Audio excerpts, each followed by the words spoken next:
গত বিধানসভা নির্বাচনে কোচবিহারের শীতলকুচিতে গুলি চলেছিল, আর সেই ঘটনাকে কেন্দ্র করে শুধু রাজ্য নয় গোটা দেশ জুড়ে তোলপাড় পড়ে গিয়েছিল।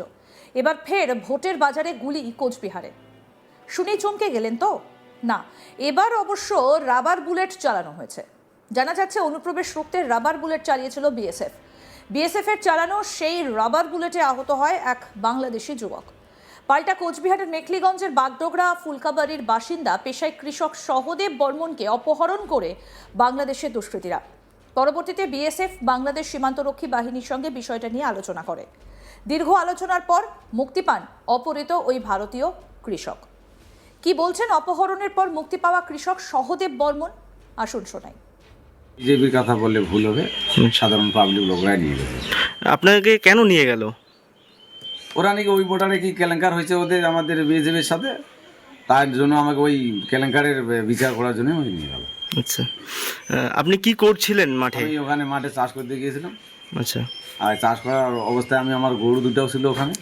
ওই সময় ওরা একসঙ্গে অনেকগুলো লোক আসলো, আইসা বললো ভাই আপনাকে নিয়ে যেতে হবে।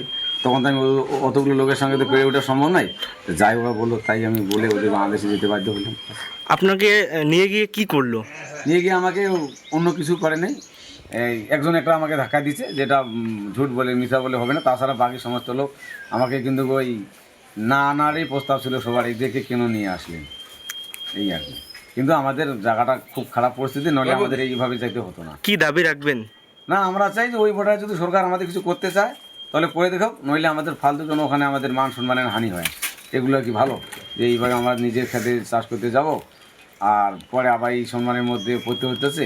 আর আগে থেকে অনেকগুলো আমরা এগুলো শুনে বলতে আসছি যে আমাদের লাভের মধ্যে কিছুই নাই, অথচ আমার এই বিষয় নিয়ে আর কিছু বলার আমাদের ইচ্ছে নাই। শুধু বলে বলে লাভ আমাদের হয় না। আপনাকে কত ঘন্টার মধ্যে ফিরিয়ে আনলো বিএসএফ? না, আমাদের বিএসএফ সেটা বেশিক্ষণ সময় ওদের নিতে দেয়নি। আমাদের 10:30 থেকে আমাকে মনে করো 2টার মধ্যে ফিরে নিয়ে আসে। আচ্ছা, বাড়ির লোক কতটা চিন্তিত ছিল আপনাকে? বাড়ির লোক আমাদের বয়স্ক মা একটা ছিল 80 বছরের, আমার এটাই ভয় ছিল যে উনি আবার অন্য কিছু হয় না যায়। তাহলে দুঃখের বিষয় এটাই, এই সমস্ত কথা আমরা অনেকবারে বলে আসছি, লাভের মধ্যে আমরা কিছুই পাই না, অথচ এই বিষয়ে আমরা বেশি আলোচনা করতে চাই না। স্থানীয় বাসিন্দা প্রদীপ বর্মন কি বলছেন শুনবো। সকালবেলা আমরা ওখানে যাই কাজ করতে, খেতি কাজ করতে যাই আমরা, তখন আচানক বাংলাদেশি আমাদের কাছে আসে দাও নিয়ে। আসার পরে আমাদেরকে সবাইকে পিটায়, আমরা পালিয়ে যাই।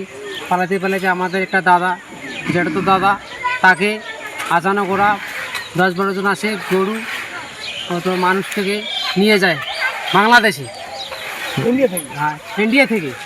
তো আমরা তাই ওখানে যাতে আমাদের নিরাপত্তা থাকে আর জিরো লাইনে ব্যারিকেড যদি থাকে তাহলে আমাদের খুবই ভালো হবে। এরকম প্রায় আমাদের ওদিকে প্রায় এরকম ঘটনা হইতে থাকে। কোনোবার আমাদের ধান, পাট, তামাক কাটে নিয়ে যায়।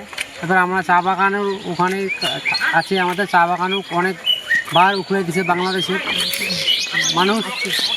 ওখানে যদি ভালো থাকে নিরাপত্তা তাহলে আমাদের খুব ভালো হবে। না ওদিকে আমাদের জমিন ছেড়ে দিতে, আমরা তো ওখানে মহিলা কাজ করতে যাই, আবার পুরুষও কাজ করতে যাই।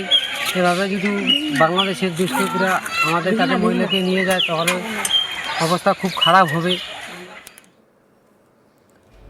এই ঘটনাকে কেন্দ্র করে রীতিমতো চাঞ্চল্য ছড়িয়েছে এলাকায়। একই সঙ্গে ভোটের সময় বাংলাদেশিরা বেআইনিভাবে ভারতে ঢোকার চেষ্টা চালাচ্ছে কেন? বিভিন্ন মহল থেকে উঠছে সেই প্রশ্ন। আমাদের প্রতিনিধি মনসুর হাবিবুল্লাহ কি প্রতিবেদন তুলে ধরেছেন, দেখবো এবার।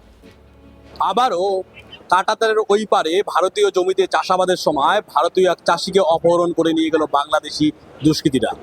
কোচবিহারের মেখলিগঞ্জে এই ঘটনা ঘটেছে। মেখলিগঞ্জ সীমান্তে যখন কাঁটাতারের ওই পারে এক ভারতীয় চাষি চাষাবাদ করছিলেন তখন তাকে জোর করে অপহরণ করে নিয়ে যায় বাংলাদেশি চাষিরা। এর আগেও কোচবিহারের শীতলকুচিতে উকিল বর্মন নামে এক চাষিকে অপহরণ করে নিয়ে গেছিল বাংলাদেশি দুষ্কৃতীরা। তখন ইউনিসের শাসন ছিল, আর উকিল বর্মনকে 20 দিনেরও বেশি সময় বাংলাদেশের জেলে কাটাতে হয়েছিল। তবে এই চাষির, সন্তোষ চাষির সৌভাগ্য যে তাকে আর জেলে কাটাতে হয়নি, কারণ এখন বাংলাদেশের সরকার পরিবর্তন হয়েছে। এখন তারেক রহমান প্রধানমন্ত্রী রয়েছে বাংলাদেশের।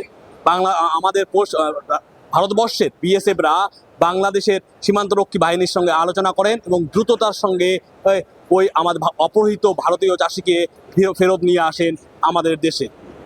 এই ঘটনা কি হয়েছিল স্থানীয় সূত্রে আমরা যেটা জানতে পেরেছি, মেখলিগঞ্জ সীমান্তে চোরাচালান রুখতে, অবৈধ অনুপ্রবেশ রুখতে বিএসএফরা রবার্ট বুলেট চালায়। সেই রবার্ট বুলেটে এক বাংলাদেশি দুষ্কৃতী আহত হয়। এই বাংলাদেশি দুষ্কৃতী আহত হওয়ার ঘটনার প্রতিশোধ নেওয়ার জন্যই তাকিয়ে থাকে বাংলাদেশি দুষ্কৃতীর দল। ভারতীয় চাষি যখন দিনের বেলা তার নিজের জমিতে চাষাবাদ করছিলেন, সেই সময় অতর্কিতে 40 জনের মতো একটি দল ওই ভারতীয় চাষিকে সেই সীমান্ত থেকে ওপারে ওই দেশে বাংলাদেশে টেনে নিয়ে যায় এবং তাকে বাংলাদেশে আটক করে নিয়ে রাখে। এই খবর দ্রুত পৌঁছায় বিএসএফ কর্তাদের কাছে। বিএসএফরা সঙ্গে সঙ্গে বিজিবির শীর্ষ কমান্ডারের সঙ্গে আলোচনা করেন এবং ওই দেশের সার্চ অপারেশন চালিয়ে বিজেপি ওই ভারতীয় চাষিকে উদ্ধার করে এবং দুই দেশের সীমান্তরক্ষী বাহিনীদের মধ্যে ফ্ল্যাগ মিটিং হয় এবং ওই ভারতীয় অপহৃত চাষিকে ফেরত দেওয়া হয়। ফেরত দেওয়ার পরে বাড়িতে যখন তিনি ফিরে আসেন তখন স্বস্তির নিঃশ্বাস ফিরে এই এলাকায়, কিন্তু ওই চাষির মন থেকে আতঙ্ক কিন্তু কখনোই যাচ্ছে না। তিনি জানান তিনি এক সাধারণ নাগরিক, চাষবাস করে তার দিন কাটে। সীমান্তে কোথায় কি হচ্ছে তার খোঁজ খবর রাখেন না, তিনি তার প্রয়োজনে পড়েন না, কেননা তিনি সাধারণ গরু চড়ান, জমিতে চাষাবাদ করেন, এইটুকুই তার কাজ, এইটুকুই তার কর্ম। ও যেহেতু কাঁটাতারের ওই পারে জমি রয়েছে, সেই কারণেই তাকে চাষাবাদ করতে যেতে হয় ওই পারে। আর এই পারে গিয়ে এইভাবে যে নিরাপত্তাহীনতায় ভুগতে হলো তা তিনি কল্পনাও করতে পারেননি। ওপার ওই দেশের দুষ্কৃতীরা যেভাবে দ্রুত এসেছে, তাদের অধিক সংখ্যায় যুবক ছিল বলে তিনি দাবি করেছেন, সেই দুষ্কৃতীরা তাকে ঘিরে নিয়ে যায়। সম্প্রতি বাংলাদেশের নির্বাচন হয়েছে, সেই নির্বাচনে বিএনপি ক্ষমতায় লাভ করেছে, নতুন প্রধানমন্ত্রী হয়েছেন তারেক রহমান। কিন্তু ভারত পশ্চিমবঙ্গ সংলগ্ন যে রয়েছে সীমানা, সেই সীমানায় কিন্তু জামাতের দাপট বেড়েছে। জামাত অনুগামীরা কিন্তু এই কুচবিহার সহ পশ্চিমবঙ্গ সংলগ্ন জায়গায় বাংলাদেশে জিতেছেন। এই রকম যখন ঘটেছে, বাংলাদেশের ক্ষমতা পরিবর্তন হলেও কিন্তু ভারত বাংলাদেশ সীমানা এলাকায় জামাতের কিন্তু প্রভাব রয়েই গেছে। এই জামাতের লোকেদের কাহিনী হতে পারে বলে আশঙ্কা করা হচ্ছে। ভারতীয় চাষি দাবি করেছেন ওপার কাঁটাতারের ওই পারে জমিতে যখন চাষাবাদ করতে যাবেন তখন তাকে নিরাপত্তা দেওয়া প্রয়োজন। শুধু তাই নয়, যারাই যাচ্ছেন তাদেরকে নিরাপত্তা দেওয়া প্রয়োজন, নাহলে কিন্তু এইরকম ঘটনা আরও ঘটতে পারে। দ্রুততার সঙ্গে হঠাৎ করে এসে বাংলাদেশি দুষ্কৃতীরা কিন্তু অপহরণ করে নিয়ে যেতে পারে, এইরকম ঘটনা ঘটতেই পারে। মাস কয়েক আগে উকিল ভারতীয় চাষি শীতলকুচিতে বাড়ি উকিল বর্মন চাষ করতে গিয়েছিলেন ওপার বাংলায়। সেই সময় উকিল বর্মনকে কিন্তু অপহরণ করে নিয়ে গেছিল বাংলাদেশি দুষ্কৃতীরা। তার সাথে তার স্ত্রী শোভারানী বর্মনকেও অপহরণ করেছিল। শোভারানীকে ছেড়ে দিল, উকিল বর্মনকে তারা ছাড়েনি। ইউনিসের জামানায় উকিল বর্মনকে কিন্তু জেল খাটাতে হয়। রাজ্যে নির্বাচন চলছে, নির্বাচনী জনসভায় শীতলকুচিতে এসেছিলেন তৃণমূল নেতা অভিষেক বন্দ্যোপাধ্যায় শীতলকুচির সভাতে এসে কিন্তু সেই উকিল বর্মনের প্রসঙ্গ তুলেছেন। তারপরে এবার আবারও কিন্তু একই রকম ঘটনা ঘটলো, যদিও এবার যে অপহৃত চাষিকে আর জেল খাটার কাহিনী করতে হয়নি, তিনি নিরাপদে ফিরে এসেছেন। নিরাপদে ফিরলেও কিন্তু আতঙ্ক কাটেনি। বিএসএফ কর্মকর্তারা জানিয়েছেন সীমান্তে নিরাপত্তা বাড়ানো হয়েছে। যারা ওই পারে চাষাবাদ করেন তাদেরকেও এই বিষয়ে অ্যালার্ট করা হয়েছে, যাতে সংঘবদ্ধভাবে তারা থাকে এবং তাদের নিরাপত্তার জন্য তারা যথেষ্ট সতর্কতার সঙ্গে কাজ করছে এবং আরও অত্যাধুনিক প্রযুক্তি ব্যবহার করছে, যাতে এইরকম চোরাচালান এবং বাংলাদেশ থেকে অনুপ্রবেশ রোখা যায়। কোচবিহারের শীতলকুচি সীমান্ত রয়েছে। কোচবিহার জেলায় সিতাই, দিনহাটা, মেখলিগঞ্জ, মাথাভাঙা বিস্তীর্ণ বিধানসভা জুড়েই কিন্তু বাংলাদেশের সাথে সীমানা এলাকা রয়েছে।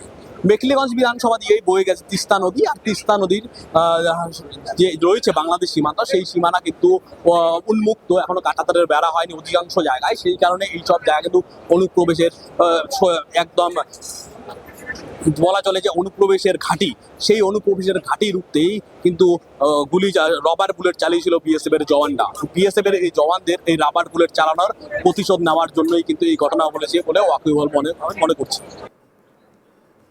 আরও আপডেট পেতে দেখতে থাকুন আজ তাক বাংলা, সাবস্ক্রাইব করুন, নোটিফিকেশন পেতে বেল বাটন অপশন প্রেস করুন।